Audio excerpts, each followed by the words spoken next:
we have the feel-good story of the week. That's true.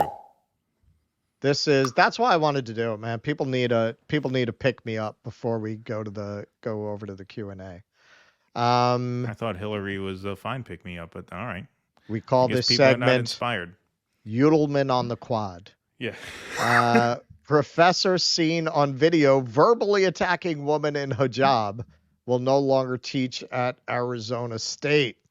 An Arizona State University academic seen in viral video confronting a woman in a hijab during a pro-Israel protest near campus has been booted from the institution, ASU said this week. Jonathan Yudelman, a postdoctoral research scholar at ASU School of Civic and Economic Thought and Leadership, who taught a pair of classes in spring, was banished from the school, according to a statement released Thursday by ASU President Michael Crow. He is no longer permitted to be on campus and will never teach here again, the university's president said. Attempts to reach Yudelman for comment through other recent academic affiliations were unsuccessful. Fuck that fucking parakeet. Yeah, more on those affiliations later. So let's just take a look at the video before we continue. You don't like it? Go back to jail. You are literally. I'm literally in your face. That's right. You're disrespecting my religious Why are you wearing a mask? boundaries. You should be happy with what you're doing. What does this have to do with religion? You're spewing hate. What does this have to do with religion? Get the fuck out of my face. No.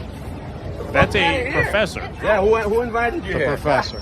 Go back to jail. I think he's a professor of ethics. Hate crime! You're not working. Hate crime! Hate crime right here! Cops, what are you doing? Hate crime right here! What's the problem? That's true. Where are the You guys cops? have an issue? Yeah. What do you say about the 7th of October? You have an opinion about it? You also glorified it? You're happy about it? Where are the police? Or the FBI, huh? You're literally just standing Take off the mask. You're proud. No, you're proud, no? Oh, but it's all the Palestinian protesters. They're the violent ones. You got these two fucking fake tough guys ganging up on this little woman, intimidating her, getting up in her space.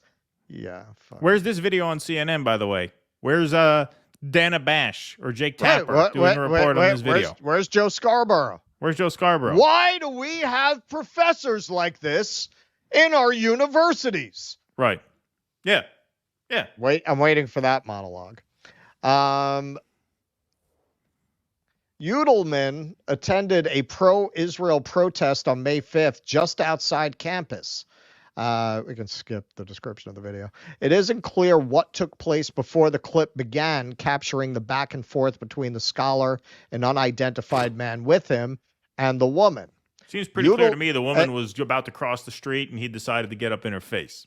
Yeah, and let me just say, there has been no arrest yet of these men. I promise you, if these were pro-Palestine protesters, they'd be in jail. Oh, forget it. Yeah. Absolutely 100%. no fucking question. Not only would they be in jail, they'd be the top story on every single news program. Yep. A Jewish woman is intimidated and harassed by men at protest. Right. Yep. Yudelman was placed on leave Monday as ASU investigated what happened and was not allowed to go to campus, teach classes, or interact with students or employees, the university said in a statement Wednesday. You see what happens, Larry, when you fuck a stranger in the ass? That's right. Well, actually, no, because you're going to see at the end who else he works for. I'm sure he's going to be just fine. But on Thursday, ASU indicated through the president's statement that it was severing ties for good. Yudelman had resigned his position at ASU before the May 5th incident. The resignation was effective June 30th and was not scheduled to teach before his last day, the university said Wednesday.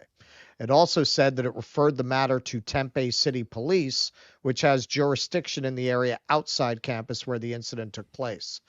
Quote, Arizona State University protects freedom of speech and expression, but does not tolerate threatening or violent behavior, the institution said Wednesday. Asa Ubasafe, executive director of the Arizona chapter of the Council on American Islamic Relations, expressed gratitude to ASU for severing ties with Yudelman and urged police to arrest him on allegations of harassment, though it's unclear if any laws were violated during the confrontation. When you're blocking a woman's path like that and getting up into her face that way, that is harassment. That is against the law. Yes. Law enforcement should make it clear that such intimidation and attacks will not be tolerated, Abu Saif said in a statement Friday. Now, here's the punchline. Yudelman has other recent academic affiliations on his resume. They include assistant professor of political theory and intellectual foundation. He's qualified to teach that at the University of Austin in Texas, and faculty membership at Tikva Fund, a nonprofit organization in New York City that promotes Jewish ideas. I'd like to know what those are. No mayonnaise on the corned beef, and describes itself on its website as, quote, politically Zionist, economically free market oriented, culturally traditional, and theologically open-minded. Yeah, I'm sure he'll fall back just fine. I don't think they're going to be bothered by that video. He's going to get a fucking promotion at that place. So yeah, but hey, he got fired from ASU, at least. That's something. It was an amazing video when I saw that. I mean, that went everywhere on social media, nowhere in mainstream media. So when Hillary Clinton and Morning Joe go off on this rant, well, it's social media, it's TikTok, it's biased. What do you mean it's biased? You guys have been screaming at the top of your lungs for the past several weeks now, nonstop, about how Jewish students were in danger at these campus protests. Meanwhile, the NYPD could not cite a single violent act on behalf of a single Free Palestine protester. Not one. You have no video evidence to show of any of these reports. News is all about B-roll. It's all about you talk and you play the B-roll. They have no B-roll to play because they're talking about nothing. Meanwhile, this guy blatantly harasses these two guys, actually, but the one guy taught at the actual school. Right. But the one guy, the guy in question who just got fired, goes up to these little Muslim women, gets in their face, up in their face, chest out, cornering them up against the light post there. Where's that on TV? Where's that in the non-biased media? Nowhere. Nowhere. Right. And this is one more way that the post-October 7th world has been very, very clarifying. And Hillary Clinton, okay, you can't really say this about Joe Scarborough, but Hillary Clinton and people like Hillary Clinton were perfectly happy when these kids were fucking screaming like maniacs at Riley Gaines. They were perfectly happy with that. They didn't say anything about that. There were a lot of incidents of students actually being violent, breaking windows, breaking doors when Milo Yiannopoulos was supposed to speak. There were people who were actually assaulted. Didn't seem to bother them at all because it didn't fuck with their shit. It didn't fuck with their money. They were very happy to see the restless energies of youth directed at meaningless culture war postures. Please clap.